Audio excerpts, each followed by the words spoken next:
Bapak dan Ibu guru, perkenalkan nama saya Murti Ayu Wijayanti. Saya adalah salah satu tim pengembang profil pelajar Pancasila.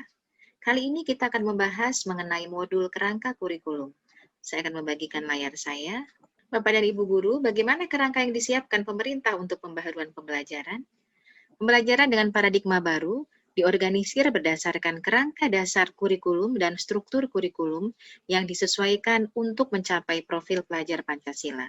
Ada beberapa bahasan dalam unit kerangka kurikulum ini. Yang pertama adalah kerangka dasar kurikulum, profil pelajar Pancasila, struktur kurikulum, dan prinsip pembelajaran dan asesmen.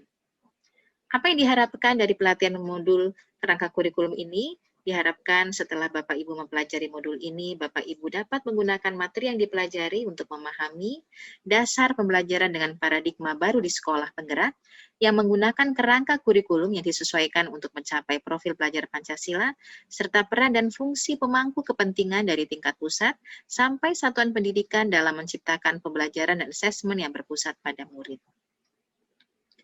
Capaian dari unit modul ini adalah untuk kerangka dasar kurikulum, peserta dapat memahami pentingnya penyesuaian kurikulum dalam upaya pembaharuan pembelajaran.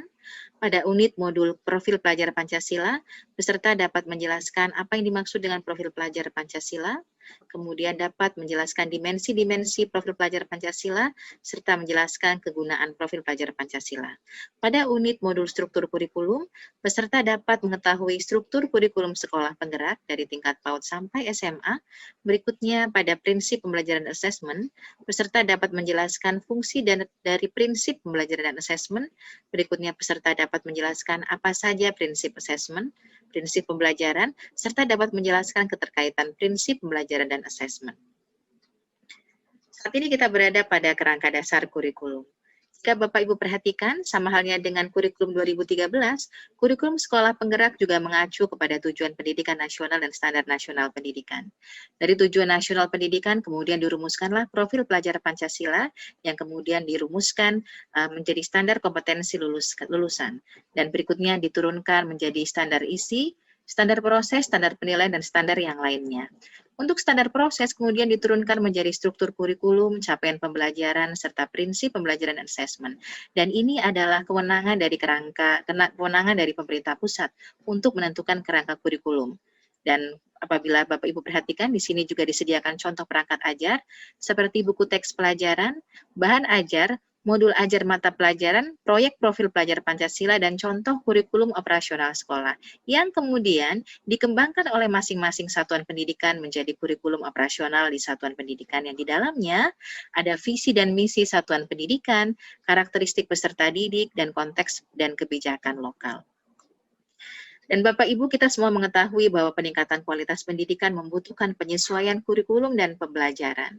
Dan kita juga sama-sama mengetahui bahwa kurikulum bersifat dinamis, sehingga harus selalu dikembangkan sesuai dengan kebutuhan perkembangan zaman, perkembangan teknologi. Oleh karena itu, pembelajaran dengan paradigma baru diperlukan. Dan salah satu upaya untuk pembaharuan pembelajaran adalah dengan mengatur pembagian kewenangan antara pemerintah pusat dan satuan pendidikan dalam hal pengelolaan pembelajaran. Kita akan membahas mengenai kewenangan pusat dan satuan pendidikannya, Ibu dan Bapak. Pemerintah pusat memiliki kewenangan untuk menetapkan struktur kurikulum, profil pelajar Pancasila, capaian pembelajaran, dan prinsip pembelajaran dan asesmen. Untuk tiga hal ini, seperti struktur kurikulum, profil pelajar Pancasila, dan prinsip pembelajaran dan asesmen akan dibahas dalam modul kerangka kurikulum ini. Berikutnya adalah setiap satuan pendidikan memiliki kewenangan untuk menyusun visi, misi, dan tujuan sekolah, kebijakan sekolah terkait kurikulum, kemudian pembelajaran dan asesmen, serta mengembangkan kurikulum operasional yang menjadi kebijakan tentang pembelajaran di tingkat satuan pendidikan.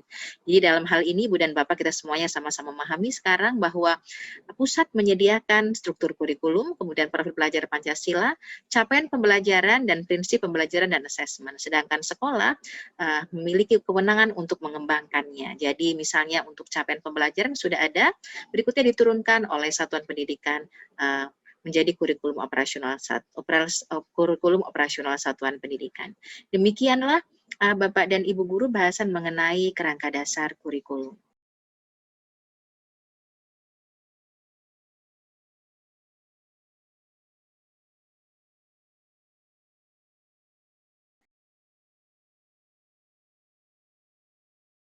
Bapak dan Ibu Guru, bahasan kita berikutnya adalah mengenai profil pelajar Pancasila.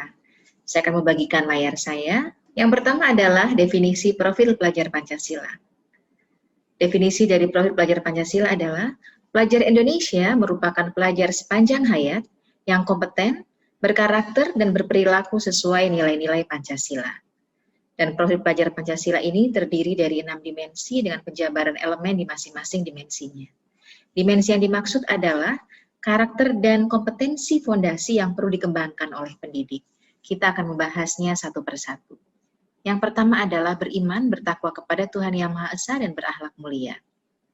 Pelajar Indonesia yang beriman, bertakwa kepada Tuhan Yang Maha Esa dan berakhlak mulia itu adalah pelajar Indonesia yang menghayati keberadaan Tuhan dan selalu berupaya untuk mentaati perintah serta menjauhi larangan sesuai dengan ajaran agama dan kepercayaan yang dianutnya.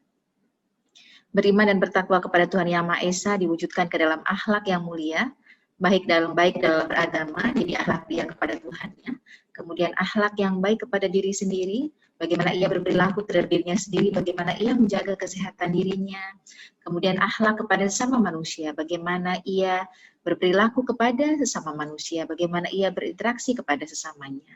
Berikutnya adalah akhlak kepada alam, jadi bagaimana ia berperilaku kepada dengan alam sekitarnya, dengan lingkungan sekitarnya, dan bagaimana ia berakhlak kepada negara Indonesia. Dia mengerti akan hak dan kewajibannya.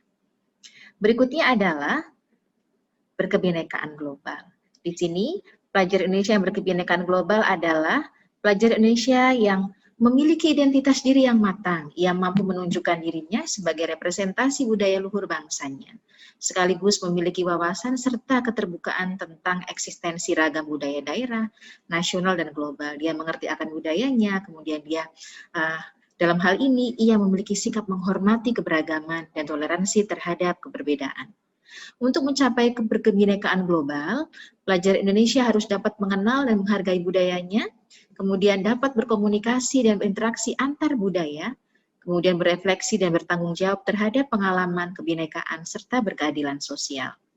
Berikutnya adalah mandiri. Pelajar Indonesia yang mandiri itu seperti apa? Pelajar Indonesia yang mandiri adalah pelajar Indonesia yang memiliki prakarsa atas pengembangan dirinya, yang tercermin dalam kemampuan untuk bertanggung jawab, memiliki rencana strategis, melakukan tindakan dan merefleksikan proses dan hasil pengalamannya. Oleh karena itu, ia perlu memiliki kesadaran akan dirinya. Seperti apa gaya belajarnya, strateginya seperti apa untuk meraih prestasi, dan situasi yang dihadapi serta memiliki regulasi diri. Jadi dia memiliki kesadaran akan situasi yang dihadapi serta memiliki regulasi diri. Dia mengerti kapan harus belajar, kapan harus istirahat, kapan harus melakukan hal yang lainnya. Berikutnya adalah bergotong royong. Pelajar Indonesia memiliki kemampuan untuk melakukan kolaborasi dengan sukarela agar kegiatan yang dikerjakan dapat berjalan lancar dan mencapai tujuan untuk kebaikan bersama. Jadi ia akan selalu berusaha melihat kekuatan-kekuatan yang dimiliki setiap orang di sekitarnya. Dia yakin sekali bahwa orang sekitarnya memiliki kekuatan yang dapat memberi manfaat bersama. Berikutnya ia juga berupaya mencegah terjadinya konflik dan tidak memaksakan kehendak pada orang lain. Bisa jadi ia memiliki pendapat yang berbeda dengan yang lain, tapi ia masih menghargai pendapat orang lain. Dan hal-hal yang harus dilakukan pelajar Indonesia untuk mewujudkan gotong royong adalah melakukan kolaborasi, ia bekerja sama dengan yang lainnya. Berikutnya, memiliki kepedulian yang tinggi, peka terhadap lingkungannya, dan berbagi dengan sesama. Berikutnya adalah bernalar kritis. Pelajar Indonesia yang bernalar kritis adalah pelajar yang mampu berpikir secara objektif, kemudian sistematis dan saintifik dengan mempertimbangkan berbagai aspek berdasarkan data dan fakta yang mendukung, sehingga ia dapat membuat keputusan yang tepat, serta berkontribusi memecahkan masalah dalam kehidupan dan terbuka dengan penemuan baru. Untuk bernalar kritis, pelajar Indonesia perlu memperoleh dan memproses informasi serta gagasan dengan baik. Setelah memperoleh informasi, ia bisa memprosesnya dengan baik, lalu menganalisa dan mengevaluasinya, kemudian merefleksikan pemikiran dan proses berpikirnya. Berikutnya adalah kreatif. Pelajar Indonesia mampu memodifikasi dan menghasilkan sesuatu yang orisinal, bermakna, bermanfaat, dan berdampak. Dalam bentuk apa? Baik dalam bentuk gagasan, tindakan, dan karya nyata secara proaktif dan independen, untuk menemukan cara-cara lain dan berbeda untuk bisa berinovasi. Pelajar Indonesia yang kreatif adalah pelajar yang bisa menghasilkan gagasan, karya dan tindakan yang orisinal, serta memiliki keluasan berpikir dalam mencari alternatif solusi permasalahan. Bisa jadi ketika ia dihadapkan pada sebuah permasalahan, ia memiliki banyak opsi bagaimana memecahkan permasalahan itu. Itu adalah 6 dimensi profil pelajar Pancasila, dan ini adalah ringkasannya Ibu dan Bapak Guru. Yang pertama, untuk dimensi beriman, bertakwa kepada Tuhan Yang Maha Esa dan berakhlak mulia, ada 5 elemen. Yang pertama adalah akhlak beragama, akhlak pribadi, akhlak kepada manusia, akhlak kepada alam, dan akhlak bernegara. Berikutnya adalah berkebinekaan global. Ada beberapa elemen. Yang pertama adalah mengenal dan menghargai budaya, komunikasi dan interaksi antar budaya, refleksi dan tanggung jawab terhadap pengalaman kebinekaan, serta berkeadilan sosial. Untuk dimensi bergotong royong ada 3 elemen, yaitu kolaborasi, kepedulian, dan berbagi. Berikutnya adalah mandiri, ada 2 elemen di sana, yaitu pemahaman diri dan situasi. Berikutnya adalah regulasi diri. Nah, dimensi bernalar kritis memiliki 3 elemen. Yang pertama adalah memperoleh dan memproses informasi dan gagasan. Berikutnya adalah menganalisis dan mengevaluasi penalaran, dan merefleksi dan mengevaluasi pemikirannya sendiri. Dan yang terakhir adalah kreatif. Apa saja elemennya? Yang pertama adalah menghasilkan gagasan yang orisinal. Berikutnya menghasilkan karya dan tindakan yang orisinal, dan memiliki keluasan berpikir dalam mencari alternatif solusi permasalahan. Apa kegunaan profil pelajar Pancasila, Ibu dan Bapak Guru? Profil pelajar Pancasila merupakan upaya menerjemahkan tujuan dan visi pendidikan ke dalam format yang lebih mudah dipahami oleh seluruh pemangku kepentingan pendidikan. Jadi di sini rumusan profil pelajar Pancasila dibuat dengan tujuan sebagai kompas, sebagai arah bagi pendidik dan pelajar Indonesia. Oleh karena itu, segala pembelajaran, program, dan kegiatan di satuan pendidikan bertujuan akhir ke profil pelajar Pancasila. Muaranya apa? Muaranya di mana? Muaranya adalah profil pelajar Pancasila. Jadi apapun yang terjadi di satuan pendidikan, semuanya bermuara kepada profil pelajar Pancasila.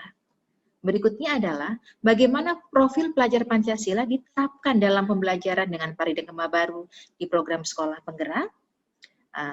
Profil pelajar Pancasila adalah karakter dan kemampuan yang dibangun dalam keseharian dan dihidupkan dalam diri setiap individu pelajar melalui budaya sekolah, jadi melalui iklim sekolah, kebijakan dan pola interaksi dan komunikasi, serta norma yang berlaku di sekolah.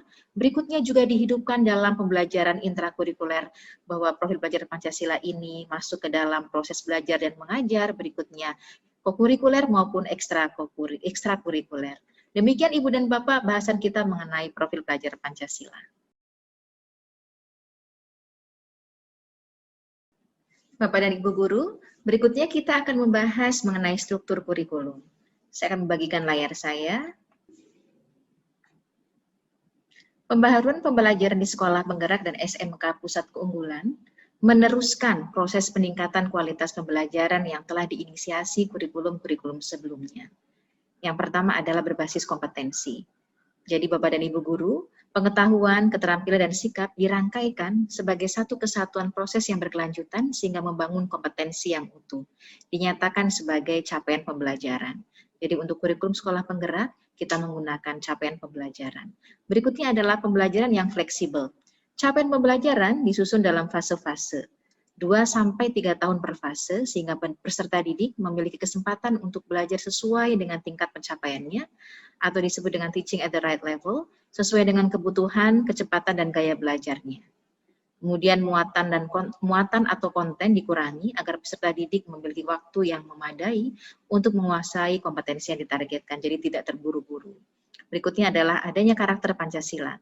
Sinergi antara kegiatan pembelajaran rutin sehari-hari di kelas dengan kegiatan non-rutin atau proyek interdisipliner yang berorientasi pada pembentukan dan penguatan karakter berdasarkan kerangka profil pelajar Pancasila. Berikutnya adalah kebijakan kurikulum berbasis konteks satuan pendidikan yang telah dimulai sejak dulu kembali dikuatkan di sekolah penggerak dan SMK Pusat Unggulan.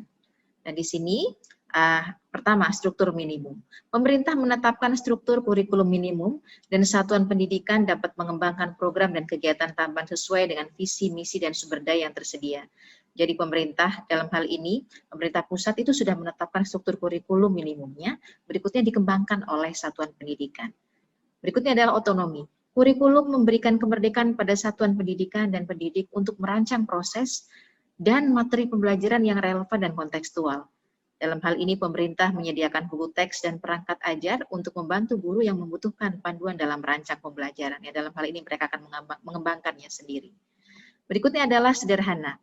Perubahan yang seminimal mungkin, namun beberapa aspek berubah secara signifikan dari kurikulum sebelumnya. Tujuan, arah perubahan, dan rancangannya jelas dan mudah dipahami oleh sekolah dan pemangku kepentingan. Berikutnya adalah gotong royong. Jadi pengembangan kurikulum dan perangkat ajarnya dilakukan dengan melibatkan puluhan institusi termasuk Kemenak, universitas, sekolah, dan lembaga pendidikan lainnya. Jadi secara bergotong royong melakukan ini untuk kurikulum sekolah penggerak. Berikutnya adalah adanya penguatan literasi dan numerasi membutuhkan pembelajaran yang efektif dan menyeluruh di semua mata pelajaran. Di sini, literasi dan numerasi adalah kompetensi dasar yang akan diperkuat serta memperkuat kompetensi lain yang dibangun di semua mata pelajaran. Seperti contoh berikut ini, kemampuan memahami informasi berupa teks yang dipadukan dengan grafik dibangun melalui beberapa mata pelajaran. Jadi tidak benar bahwa literasi dan numerasi hanya terkait dengan mapel bahasa Indonesia dan matematika saja. Tetapi literasi dan numerasi ini harapannya dimiliki oleh pelajar Indonesia sebagai kompetensi dasar yang akan diperkuat serta memperkuat kompetensi lain yang dibangun di semua mata pelajaran. Pembelajaran sekolah penggerak dan SMK pusat keunggulan diorganisir berdasarkan struktur seperti ini. Ada beberapa perubahan terkait struktur mata pelajaran di SMP. Yang pertama, kurikulum 2013 di sini informatika sebagai mata pelajaran pilihan. Jadi dengan pertimbangan apa? Pertimbangannya adalah ketersediaan guru. Ada tidak guru yang mengajar informatika ini? Nah, arah perubahan pembelajarannya adalah informatika di sini sebagai mata pelajaran wajib. Dan bagaimana solusinya ketika guru tidak ada, jadi tidak ada yang berlatar belakang informatika. Jadi guru yang mengajar ini tidak harus memiliki latar belakang pendidikan informatika. Maka buku-buku disiapkan, buku-buku panduan disiapkan untuk membantu guru-guru pemula dalam hal ini karena dia tidak memiliki background pendidikan informatika dalam mata pelajaran ini. Dan ini adalah struktur kurikulum untuk alokasi waktu mata pelajaran SMP. Di sini Ibu Bapak perhatikan ada prakarya di mata pelajaran pilihan. Prakarya menjadi salah satu pilihan, jadi tidak hanya seni. Ya, pertimbangannya apa? Untuk siswa yang mungkin tidak meneruskan ke SMA. Yang kedua, meminimalisir perubahan dari K13. Jadi selain seni musik, seni rupa, seni teater, seni tari, ada prakarya menjadi salah satu pilihan. Dan di sini pembelajaran reguler tidak penuh 36 minggu. Ini asumsinya 1 tahun sama dengan 36 minggu. Sama dengan SD, untuk SMP juga tidak penuh 36 minggu untuk memenuhi alokasi proyek. Dan contohnya di sini adalah bahasa Indonesia hanya 34 minggu. Dan untuk mulok bersifat opsional, satuan pendidikan dapat mengintegrasikan muatan lokal dalam mapel lain atau diajarkan melalui kegiatan proyek. Nah, berikutnya adalah SMA. Ada beberapa perubahan Bapak dan Ibu untuk kelas 10. Misalnya yang pertama, untuk kurikulum 2013, siswa langsung masuk dalam program peminatan. Dia mau milih apa? Dia mau ke IPA, IPS, atau bahasa dan budaya. Jadi tidak ada mata pelajaran IPA dan IPS. Mata pelajaran langsung spesifik pada fisika, kimia, geografi, ekonomi, dan lain sebagainya. Nah, untuk siswa, untuk di kurikulum 2013, siswa langsung masuk ke dalam program peminatan. Bagaimana perubahan pembelajarannya di kurikulum sekolah penggerak? Belum ada peminatan untuk kelas 10. Jadi siswa mengambil semua mata pelajaran wajib. Di kelas 10, siswa menyiapkan diri untuk menentukan pilih mata pelajaran di kelas 11. Jadi untuk kelas 10, siswa masih menyiapkan dirinya untuk menentukan pilihan nanti pada di kelas 11. Jadi siswa perlu berkonsultasi dengan guru BK, wali kelas, dan orang tua. Nah, untuk kurikulum 2013, tidak ada mata pelajaran IPA dan IPS di kelas 10. Jadi mata pelajarannya langsung spesifik pada fisika, kimia, geografi, ekonomi, dan lain sebagainya. Bagaimana arah perubahan pembelajarannya? Mata pelajaran kelompok IPA dan IPS terdiri dari 1 IPA, fisika, kimia, biologi 6 jam per minggu. Berikutnya IPS yaitu sosiologi, ekonomi, sejarah, geografi 8 jam pelajaran per minggu. Sekolah dapat menentukan pengorganisasian IPA dan IPS berdasarkan sumber daya yang tersedia, misalnya dengan memilih yang pertama sistem block team teaching dalam perencanaan. Namun, guru fisika, kimia, biologi mengajar bergantian. Berikutnya bisa sebagai mata pelajaran yang berdiri sendiri-sendiri, atau terintegrasi tim teaching dalam perencanaan dan pembelajaran. Nah, untuk setiap tengah dan akhir semester ada satu unit inquiry, yang mengintegrasikan mapel-mapel dalam masing-masing IPA dan IPS. Jadi itu arah perubahan dari SMA kelas 10. Bagaimana alokasi waktu mata pelajaran siswa kelas 10 di sini? Sama halnya di SMP, di kelas 10 SMA, IPA terdiri dari fisika, kimia, dan biologi, IPS terdiri dari sosiologi, ekonomi, sejarah, dan geografi. Nah, sejarah Indonesia dan sejarah dunia digabung menjadi sejarah, tidak dipisahkan lagi Ibu dan Bapak, tapi digabung menjadi sejarah. Dan berikutnya minimal 25% jam pelajaran dari setiap mata pelajaran wajib dialokasikan untuk proyek kokurikuler. Nah, jadi di sini pembelajaran reguler tidak perlu 36 minggu untuk memenuhi alokasi proyek, jadi hanya 27 minggu. Dan untuk mulok, opsional, satuan pendidikan dapat mengintegrasikan muatan lokal dalam mapel lain atau diajarkan melalui kegiatan proyek. Ini, jika Bapak Ibu perhatikan di sini, ini kegiatannya, kegiatan reguler per minggu, per tahun ini 1098 jam pelajaran ini ya, per tahun. Kemudian ini adalah totalnya 1548, ditambahkan dengan proyek 450, maka 1548. Jadi tidak semuanya untuk pembelajaran intrakurikuler, tapi 25% dari jam pelajaran setiap mata pelajaran wajib dialokasikan untuk proyek kokurikuler.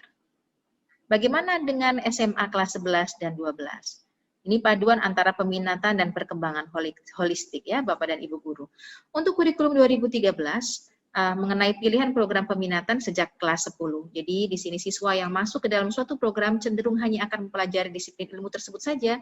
Kesempatan untuk eksplorasi disiplin ilmu yang lain semakin sempit. Jadi ketika dia memilih IPA, maka dia akan mempelajari IPA saja. Ketika dia peminatannya di IPS, dia akan pelajari IPS saja. Dan di sini siswa perlu mengambil keputusan tentang studi di perguruan tinggi sejak lulus SMP.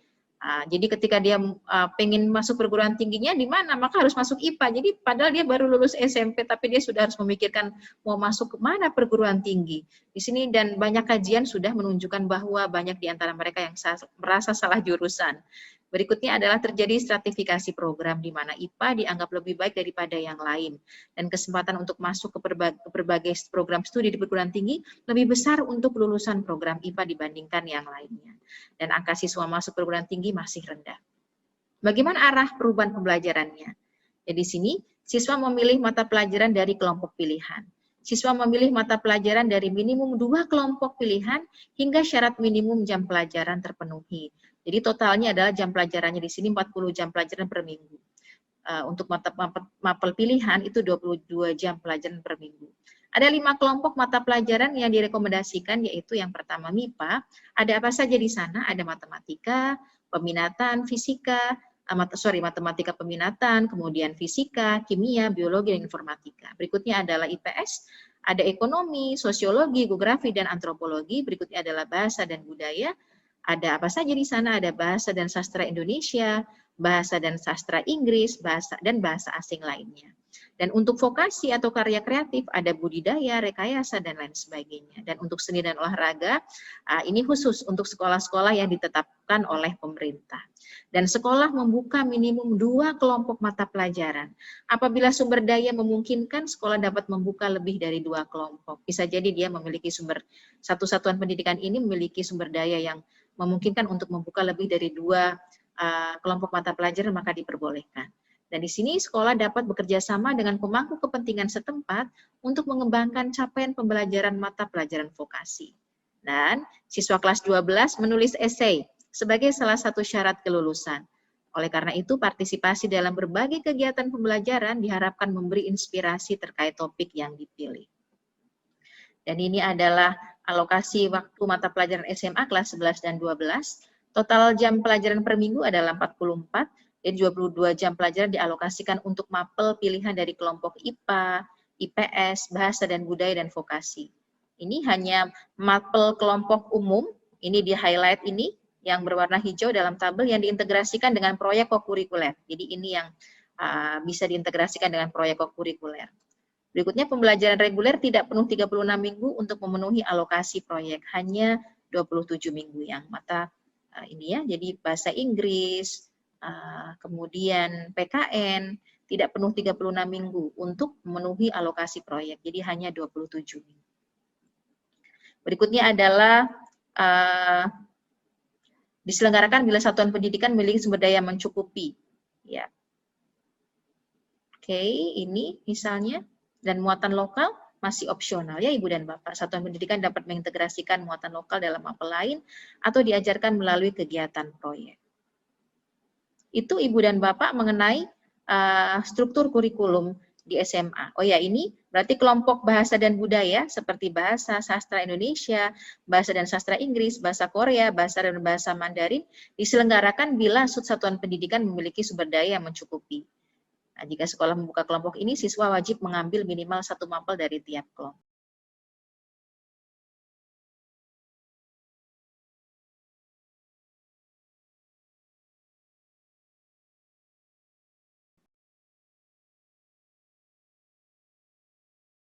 Bapak dan Ibu guru, selanjutnya kita akan membahas mengenai prinsip pembelajaran dan asesmen.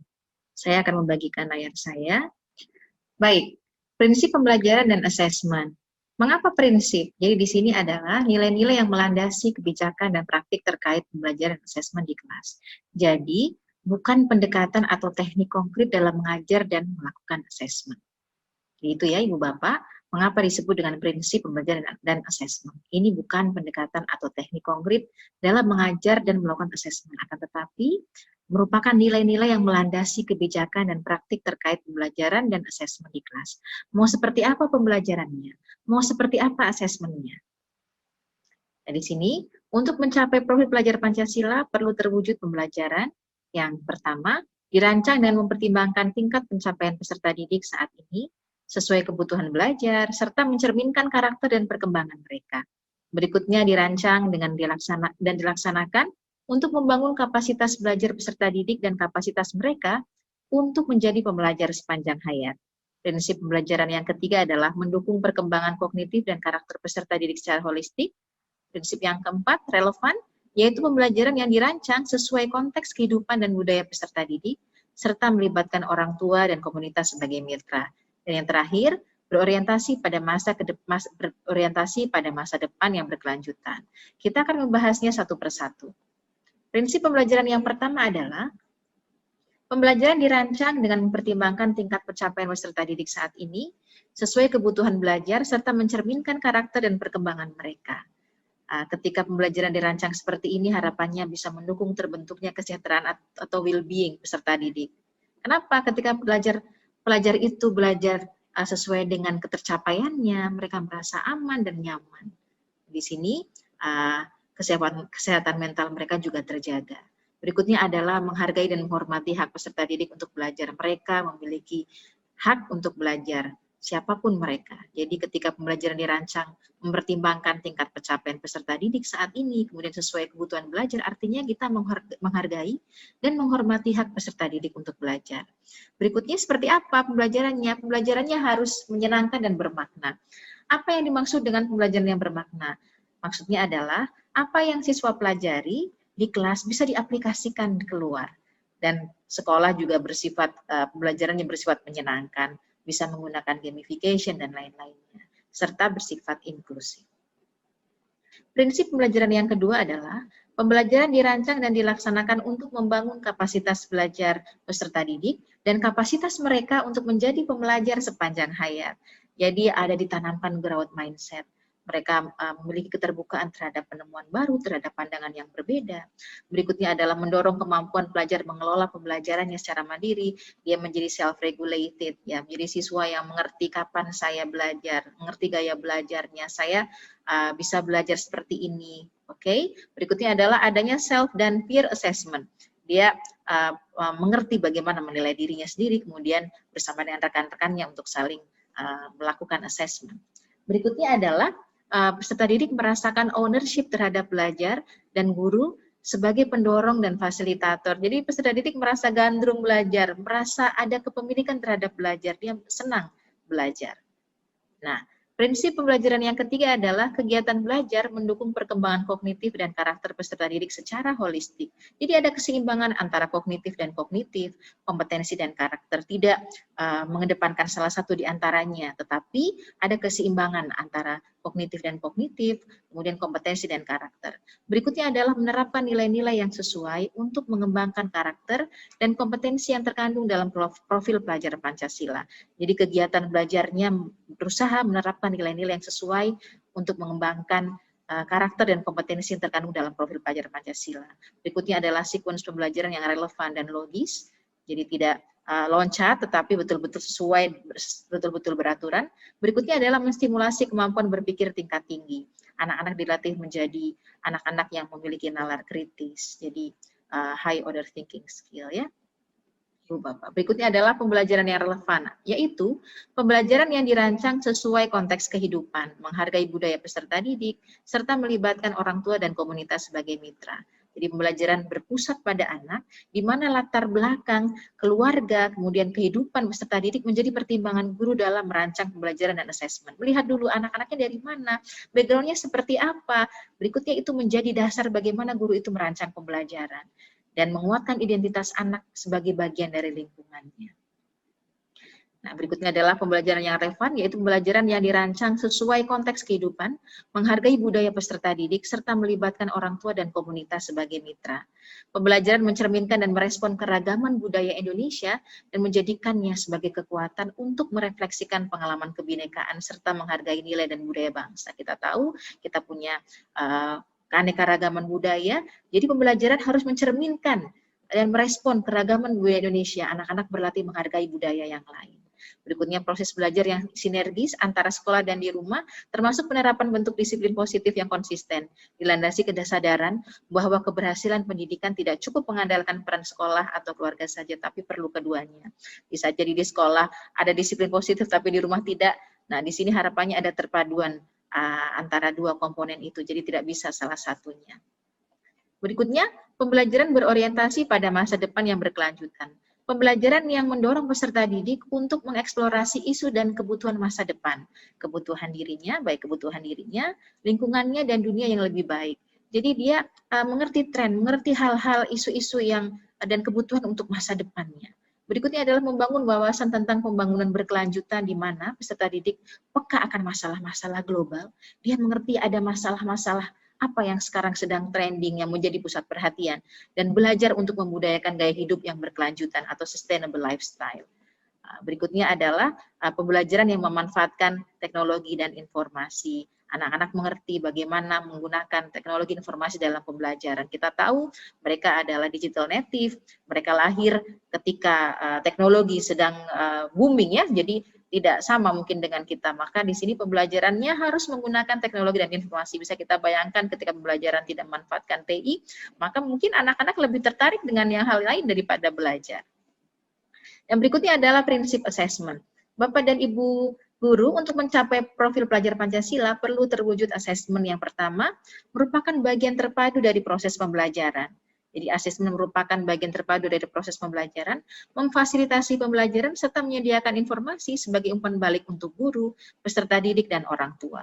Berikutnya perlu dirancang dan dilakukan sesuai dengan fungsi asesmen tersebut. Yang ketiga, dirancang secara adil, valid, dan dapat dipercaya atau reliable, untuk menjelaskan kemajuan belajar dan menentukan keputusan tentang langkah selanjutnya. Berikutnya, laporan kemajuan belajar dan pencapaian peserta didik bersifat sederhana dan informatif, memberikan informasi yang bermanfaat serta karakter dan kompetensi yang dicapai serta strategi tindak lanjutnya. Dan di sini hasil asesmen digunakan oleh peserta didik, pendidik, tenaga pendidikan, dan orang tua sebagai bahan refleksi untuk meningkatkan mutu pembelajaran. Baik, yang pertama adalah asesmen merupakan bagian terpadu dari proses pembelajaran, memfasilitasi pembelajaran, menyediakan informasi sebagai umpan balik untuk guru, peserta didik, dan orang tua. Jadi hasil asesmen ini digunakan untuk kepentingan belajar peserta didik, bukan hanya untuk gurunya saja, tapi juga untuk peserta didik. Kemudian oleh karena itu maka asesmen dikembangkan secara awal di perencanaan pembelajaran. Nanti asesmennya seperti apa? Ada keterkaitan antara tujuan pembelajaran dengan asesmen yang dirancang. Dan rangkaian antara asesmen, perencanaan pembelajaran, kegiatan pembelajaran adalah suatu siklus yang berkelanjutan. Dengan demikian, asesmen memberikan pengaruh pada apa dan bagaimana peserta didik belajar dan juga sebaliknya. Berikutnya, asesmen perlu dirancang dan dilakukan sesuai dengan fungsi asesmen tersebut. Yang pertama, asesmen formatif untuk apa? Digunakan untuk mendorong proses belajar. Berikutnya adalah asesmen sumatif untuk apa? Untuk menilai hasil belajar dan mengambil keputusan di akhir suatu tahapan. Anaknya sudah mencapai apa? Dan berikutnya adalah asesmen diagnostik untuk menentukan kebutuhan belajar dan membentuk program pembelajaran individual peserta didik. Jadi, pada awal pembelajaran dibuatlah asesmen diagnostik untuk melihat kemampuan awal anak seperti apa. Berikutnya adalah asesmen dirancang secara adil, valid dan dapat dipercaya atau reliable. Untuk apa? Untuk menjelaskan kemajuan belajar dan menentukan keputusan tentang langkah selanjutnya. Yang pertama, berkeadilan. Jadi, tidak ada kita membedakan anak-anak kita berdasarkan latar belakang agama, suku budaya, adat istiadat, ataupun sosial ekonomi dan gender, semuanya sama. Jadi asesmennya tidak memandang itu. Berikutnya adalah validitas tinggi, sehingga informasi yang dihasilkan terpercaya, dan reliable artinya dapat diperbandingkan hasilnya karena konsisten saat ini di-assess, berikutnya saat yang lainnya memperoleh hasil yang sama. Berikutnya adil dan objektif, menggunakan kriteria dan prosedur yang logis, sistematis dan jelas dengan pengaruh subjektivitas penilai yang rendah, jadi bersifat objektif. Yang keempat adalah laporan kemajuan belajar dan pencapaian peserta didik bersifat sederhana dan informatif, dapat dimengerti, betul-betul menyediakan informasi mengenai seperti apa sih peserta didiknya. Berikutnya memberikan informasi yang bermanfaat tentang karakter dan kompetensi yang dicapai serta strategi tindak lanjutnya. Dan yang kelima, hasil asesmen digunakan oleh peserta didik, pendidik, tenaga pendidik kependidikan, dan orang tua untuk apa? Sebagai bahan refleksi untuk meningkatkan mutu pembelajaran. Nanti pembelajarannya seperti apa? Jadi dari mana? Dari asesmen itu. Mudah-mudahan dengan demikian mutu pembelajaran menjadi lebih baik karena berdasarkan asesmen dengan memenuhi kriteria-kriteria sebelumnya. Demikian Ibu dan Bapak Guru bahasan mengenai prinsip pembelajaran dan asesmen. Dengan demikian bahasan kita mengenai kerangka kurikulum juga sudah berakhir. Terima kasih dan sampai jumpa lagi.